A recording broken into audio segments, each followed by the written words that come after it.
¿Qué onda chicos? ¿Cómo están? Espero que todos se encuentren súper bien y esta semana no toca una recomendación, sino justo lo contrario.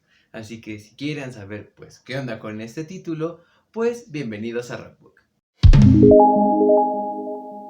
Muchos de ustedes ya me conocen y para los que no, yo soy Tona y como pueden ver en el título, hoy no voy a recomendarles un libro, sino todo lo contrario. Estas son 5 anti-recomendaciones para empezar con los clásicos. Y antes de que se me vayan a la yugular, pues les voy a explicar más o menos por qué se me ocurrió hacer este video. Y es que muchos de estos libros pueden contener dentro de sus páginas, además de una historia genial, también puede tener varias dificultades. Entonces, al ser títulos un tanto difíciles, pueden hacer que en lugar de que te motiven a leer más clásicos, pues te terminen espantando. Además de que por lo que he visto, al ser títulos como tan grandes o tan, por así decirlo, como tan respetados y tan famosos, pues muchas veces se les recomienda leerlos a niños o chavitos de secundaria, por ejemplo aquí en México se llama así la escuela secundaria, que es cuando tienes aprox entre 12 y 15 años. Cosa que yo la verdad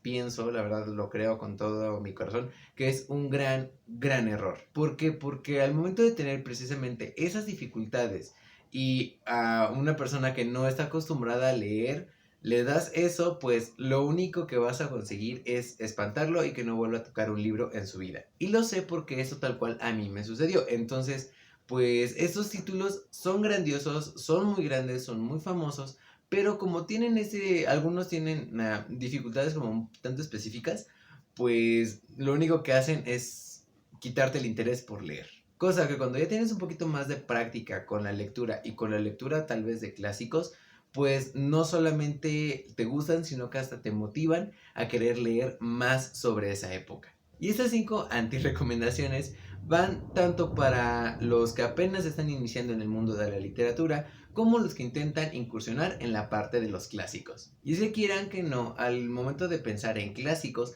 se piensan en títulos como Don Quijote, Guerra y Paz, Los Miserables, o algún título de esos grandiosos que pues la verdad intimidan bastante. Y les digo, todo este tipo de cosas a mí ya me sucedieron y pues por eso se me hizo buena idea hacer este video. Porque cuando empezaba a leer novela histórica y thriller y cosillas así, me daba cosa entrarle a los clásicos porque se me imaginaban así como Don Quijote súper gigantesco, con un lenguaje súper rebuscado, súper difíciles o aburridos. Y cuando empecé a leer clásicos, me di cuenta que no, son de lo mejor, o sea, tienen de todo. Pero igual, si empiezas por el lado equivocado, puede terminar espantándote. Entonces, pues estos son 5 títulos que espero no los lean al principio, cuando si quieren iniciar en el mundo de los clásicos, y si quieren empezar a leer, tampoco los lean porque pueden ocasionarles pues bastantes dificultades. Pero al fin y al cabo, si a ustedes les gana la curiosidad y las ganas de leerlo, miren, léanlo, de verdad puede que terminen hasta amándolos. Y les digo, esto también me pasó con En Busca del Tiempo Perdido y con Los Hermanos Karamazov. Me dijeron, no empieces por ahí.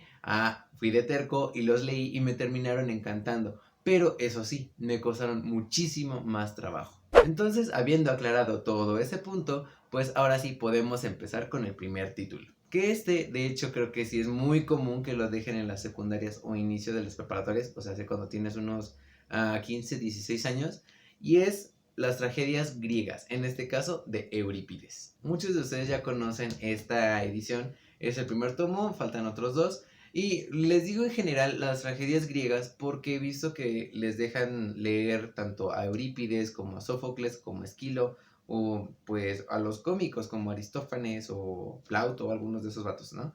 Entonces, pues yo la verdad no creo que sea como del todo conveniente que los lean a esa edad y sobre todo si no han leído nada antes. Y eso que las tragedias griegas son bastante cortas, son como de una, bueno, por lo menos en estas ediciones, son como de unas 50 páginas aproximadamente. Y la verdad los temas son padrísimos, son una cosa bárbara. Por lo menos de Eurípides mi favorita indiscutiblemente es Heracles o Hércules porque la verdad es una cosa tremenda.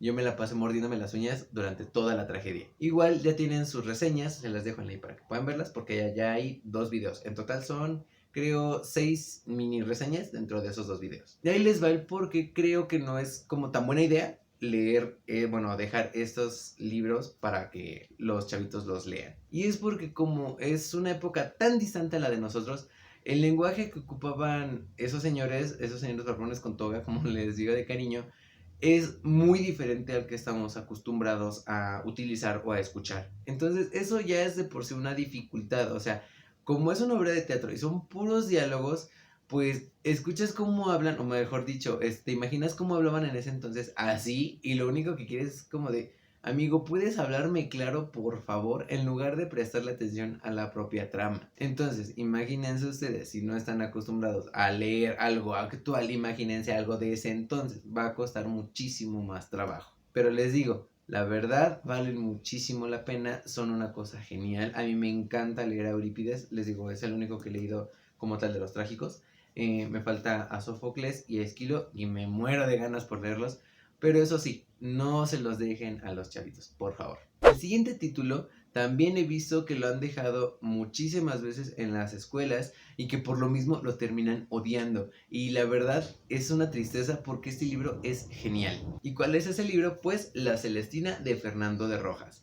Este igual ya tiene su reseña, se las dejo en la i para que puedan verlas y de verdad que vale muchísimo la pena. Pero tanto este como el anterior son obras de teatro, entonces como no hay como una descripción del lugar donde se encuentran, o si la hay es como muy somera, o sea, tienes que prestarle mucha atención a los diálogos porque pues tal cual es un guión teatral, puede generar un poquito de dificultad. Además de eso, pues el lenguaje que ocupaba tanto Eurípides como Fernando de Rojas es muy diferente al que ocupamos ahorita. Y de hecho hasta eso se los mencioné, tanto creo que en las reseñas de Eurípides como en la reseña de La Celestina, que es que, o sea, una vez que te acostumbras a cómo hablaban en ese entonces, porque no era como de, es que tienen los ojos bonitos, no, ellos eran como de, tus ojos resplandecen como dos luceros en no sé dónde.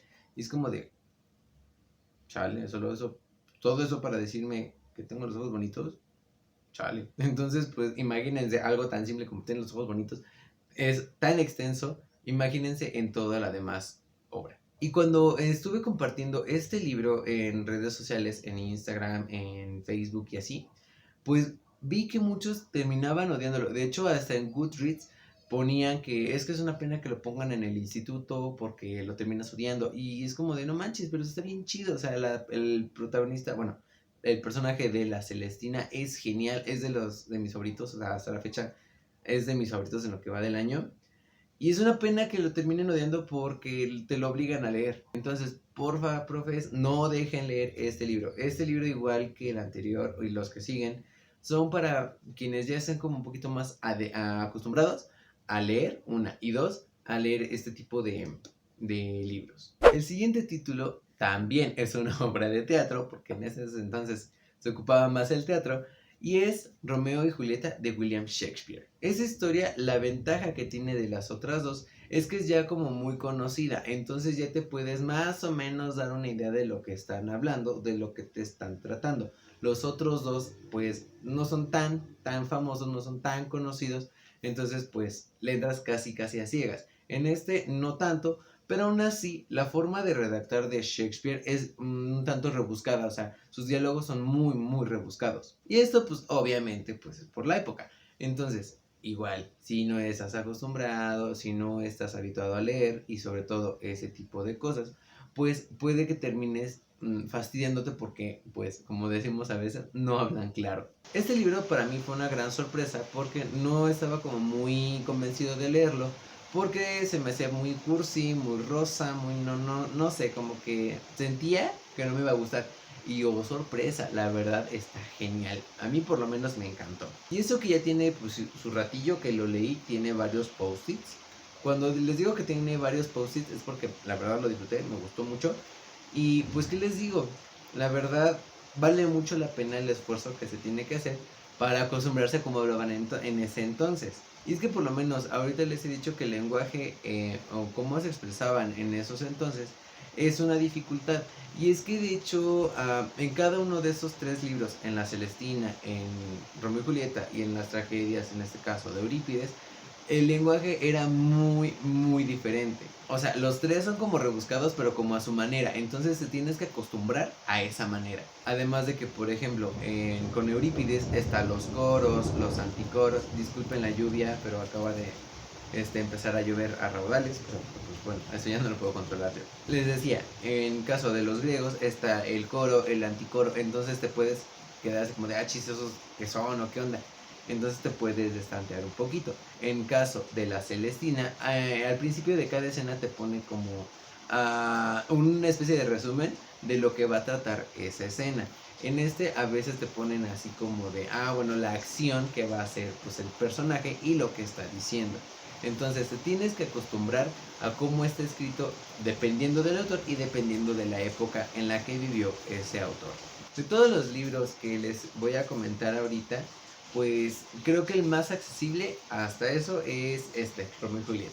El siguiente título es uno polémico aquí en BookTube, porque o lo amas o lo odias, o en casos muy contados te pasan las dos cosas, lo amas y lo odias a la vez. Y es que yo soy de este team, así que ¿de qué libro estoy hablando? Pues de Madame Bovary de Gustave Flaubert. Les digo que es como muy polémico porque por lo que he visto, tal cual o lo amas o lo odias.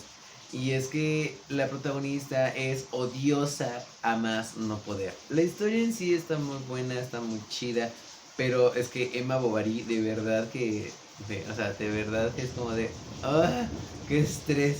Y ves cómo maltrata al pobre de Charles, pero también tienes al Charles ahí como de, pues déjala, pero el Charles ahí está con Emma. Bueno, es una historia muy, pues lo que sea de cada quien te atrapa. Y eso siento yo que es hasta cierto punto bueno, porque no te deja indiferente. O sea, si le pones atención al libro y pues hace que o lo odies o lo ames. En este caso, de hecho, este libro yo me lo topé cuando iba pues, precisamente en la secundaria, tenía como unos 13 años, sí, 13, 14 años. Y como en ese entonces tenía muchas ganas de visitar Francia, conocer Francia, visitar París, así, que bueno, a la fecha también me sigo queriendo ir. Pero en ese entonces era como, pues como mi meta, así como mi top, conocer Francia. Entonces, de mera casualidad, vi que había un libro así muy gordo, parecía un diccionario, que decía literatura francesa, y el primero que venía era justamente Madame Bovary. Y lo empecé a leer, pero pues no entendí nada, entonces pues qué bueno que en ese momento lo dejé. Y muchísimos años después, de hecho creo que lo leí el año pasado, y ahora sí lo pude entender y lo disfruté. El rollo que presenta Madame Bovary es precisamente una protagonista que fastidia. Y es que pues Emma Bovary está diseñada para que te caiga mal. O sea, hasta creo que el propio Gustave Flaubert lo decía, era como de, pues, es una parodia, estoy parodiando a los libros, como si no me acuerdo, románticos. El chiste es que, o sea, quería parodiar como de lo que pasa en las novelas, llevarlo al plano real y ver que pues las cosas no son así. Por lo mismo, pues su protagonista es fastidiosa, pero pues tan le salió bien a Gustave Flaubert que todo el mundo odiamos a Emma Bovary.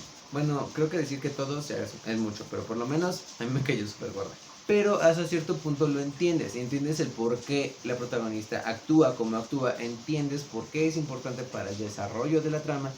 Pero pues si empiezas a intentar leer ese tipo de libros a la primera, pues sí te puede tocar que pues como no te cae bien el protagonista, lo abandones, porque pues ella aparece en todo el libro, casi casi. Entonces pues imagínate estar viendo a alguien que te cae gordo por puro gusto y por puro placer durante no sé cuántas hojas, pues sí, obviamente te va a fastidiar y lo vas a terminar abandonando. Y es más que comprensible.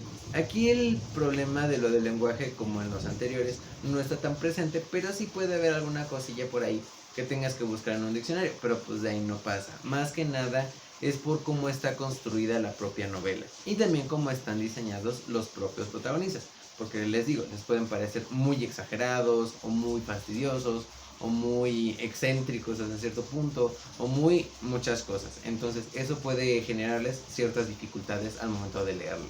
Y ya por último, un clasicazo que es casi casi amado por todo el mundo, y es Los Miserables de Víctor Hugo.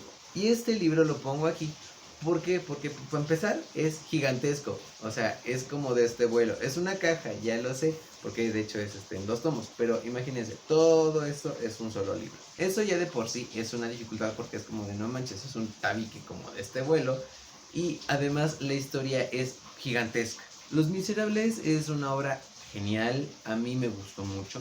Al grado de decir que es mi favorita, no, pero sí me gustó bastante. Pero eso sí, es muy grande y te puede llegar a saturar por la cantidad de personajes y sobre todo por la cantidad de referencias históricas. Este libro de hecho lo leí en conjunto, en una lectura conjunta con el libro de Valentina y todo el mundo se atoró, afortunadamente no yo, en la batalla de Waterloo. Porque ese pedazo es muy extenso, son como unas 100 páginas si no mal recuerdo. Entonces pues sí, es bastantito.